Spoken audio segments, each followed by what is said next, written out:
یہ زہر ظاہری سی بات ہے وہ حکومتی عہدہ داران کے کہنے پر دیے جا رہے تھے. پہلا زہر دیا گیا ناشتے میں، شدید تکلیف میں آپ مبتلا ہوئے، آپ کو قے وغیرہ کرائی گئی، الٹیاں کرائی گئی، جس سے زہر کا اثر نکلا، طبیعت نڈھال تھی، کچھ سنبھلی. اگلے ناشتے پر اس نے پھر زہر دیا امام کو، اگلے دن میزبان نے جس کے گھر ٹھہرے ہوئے تھے. پھر شدید تکلیف، اذیت. تیسرے دن پھر ناشتے میں امام کو زہر دیا گیا.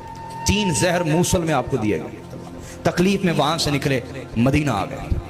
جب مدینہ چند ہفتے قیام کیا تو ایک شخص اسی طرح کا آیا، ایکسٹرا نیک آدمی. حضور میں آپ کا غلام ہوں، یہ کھجوریں قبول فرما.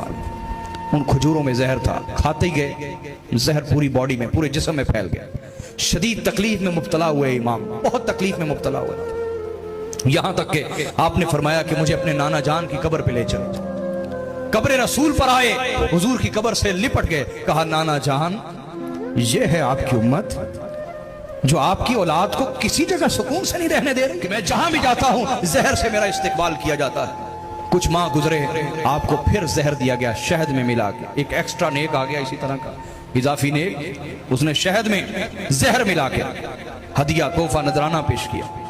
آپ نے جب وہ کھایا تو پورے جسم میں پھر زہر پھیل گیا، پھر وہی تکلیف. پھر کہا مجھے حضور کی قبر پہ لے چلو.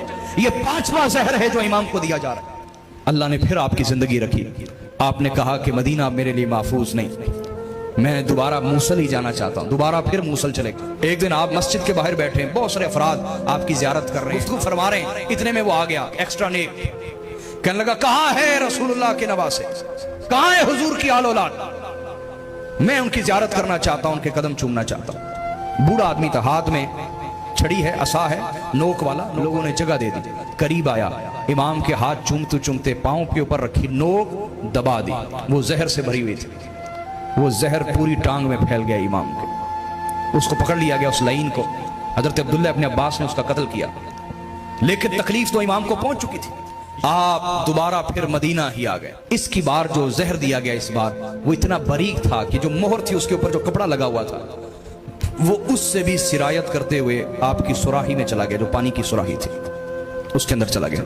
جب امام اٹھے تہجد کے وقت، حسب معمول آپ نے کچھ پانی پیا تو وہ اتنا زہریلا زہر تھا کہ اسی وقت خون کی الٹیاں آنا شروع ہو گئیں. آپ نے بلایا امام حسین کو، دوسرے بھائیوں کو فوری بلایا، کہا مجھے لگتا ہے میرا آخری وقت آ چکا ہے.